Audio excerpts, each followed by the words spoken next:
So, hallo und herzlich willkommen in meiner Werkstatt zum neuen Bastelvideo. Heute werde ich mal einen Stuhl aus Beton bauen und wenn euch interessiert, ob der Stuhl was geworden ist und wie ich den gebaut habe, bleibt einfach dran. Los geht's gleich nach dem Intro.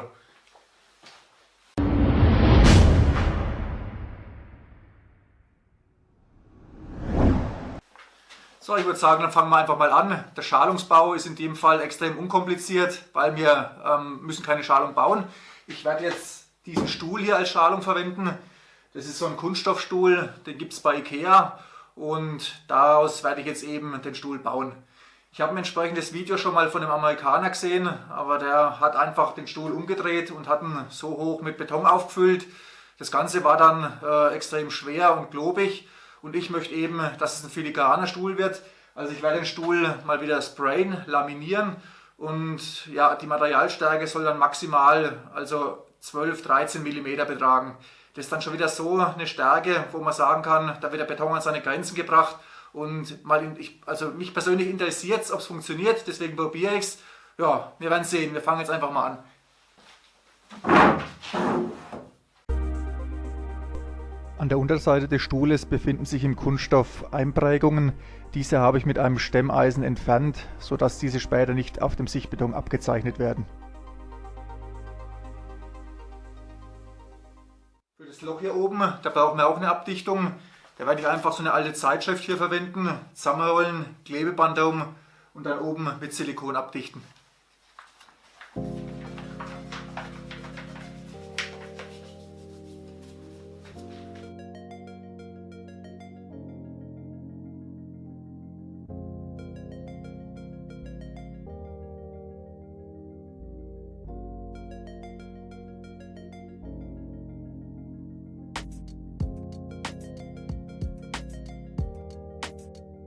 Das Ganze habe ich dann noch mit Silikon abgedichtet, sodass später kein Wasser aus der Schalung austreten kann.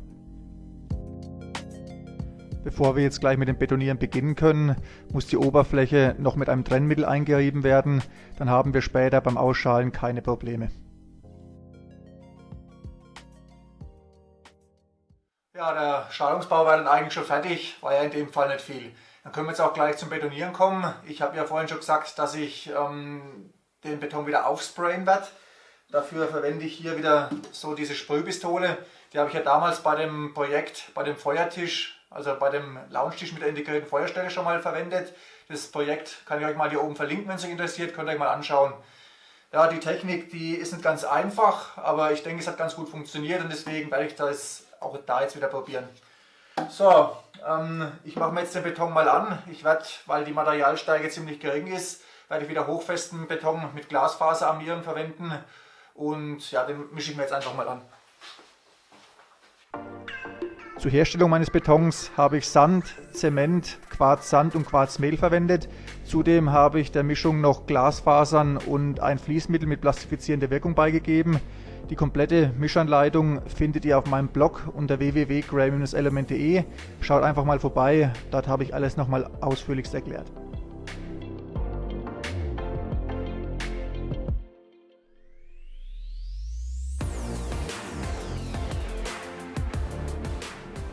Ja, und das Ganze wird dann so lange gemischt, bis der Beton eine fließfähige Konsistenz erreicht hat. Wenn der Beton locker von der Spachtel fließt, dann ist er richtig zum Sprühen. Beim Sprühen solltet ihr darauf achten, dass ihr eben an einer Seite beginnt, im Optimalfall von unten nach oben arbeitet und den richtigen Druck verwendet. Ja, die Schicht sollte ca. 2 bis 3 mm stark sein, dann folgt der nächste Arbeitsgang. Beim Sprühen solltet ihr auf jeden Fall immer einen passenden Atemschutz tragen. Die feinen Teilchen vom Quarzmehl können sich in der Luft verteilen und so in die Lungen gelangen. Wie ihr sehen könnt, hat das Sprayen eigentlich ganz gut funktioniert.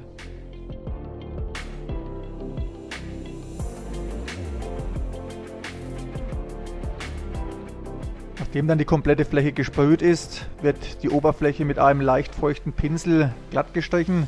Hierdurch lassen sich dann später Lufteinschlüsse und Fehlstellen im Sichtbeton verhindern.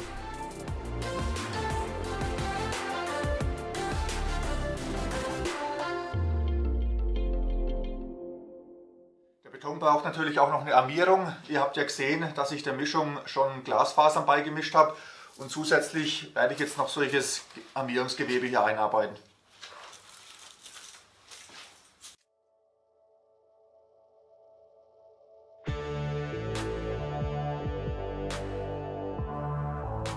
Wie ihr sehen könnt, ist die zweite Mischung Beton, die ich mir gerade eben angemischt habe, von der Konsistenz her eher knetfähig und nicht mehr fließfähig. Das liegt daran, dass ich dem Beton kein Fließmittel mehr zugegeben habe. So bleibt der Beton auch an den senkrechten Stellen in der Schalung haften.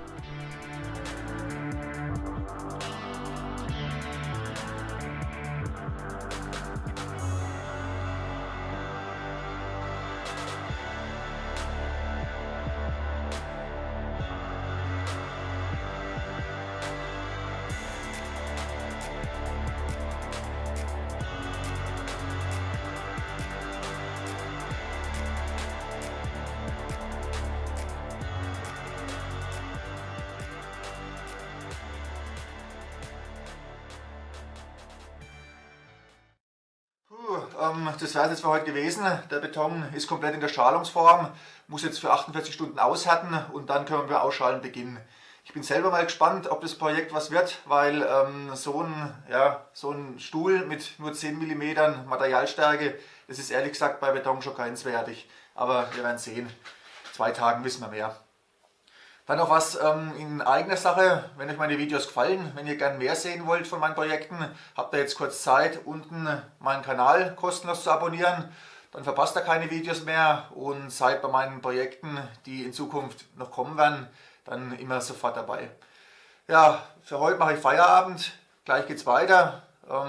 Für mich sind es ja 2 Tage, für euch nur ein paar Sekunden und ja, dann wird ausgeschaltet und dann wissen wir mehr.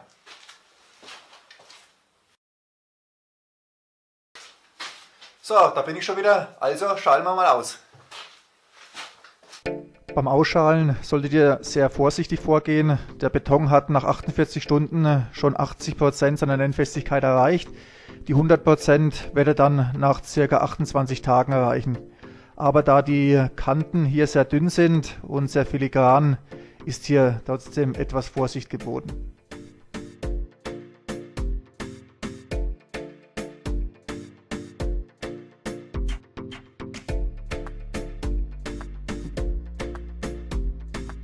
Ja, wie ihr wahrscheinlich unschwer erkennen könnt, war das Ausschalen nicht ganz so einfach. Ich habe hier einen Heißluftföhn zur Hilfe genommen. Damit habe ich den Kunststoff leicht erhitzt. Der hat sich dadurch etwas ausgedehnt und dadurch konnte man dann das Betonteil unbeschädigt aus der Schalung lösen.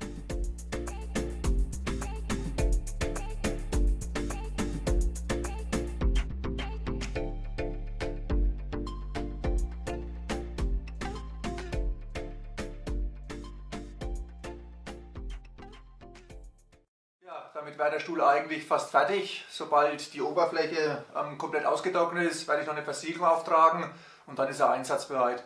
Wie ihr sehen könnt, ist er auch belastbar. Also ich wiege 80 Kilo und das ist für den Beton hier überhaupt kein Problem.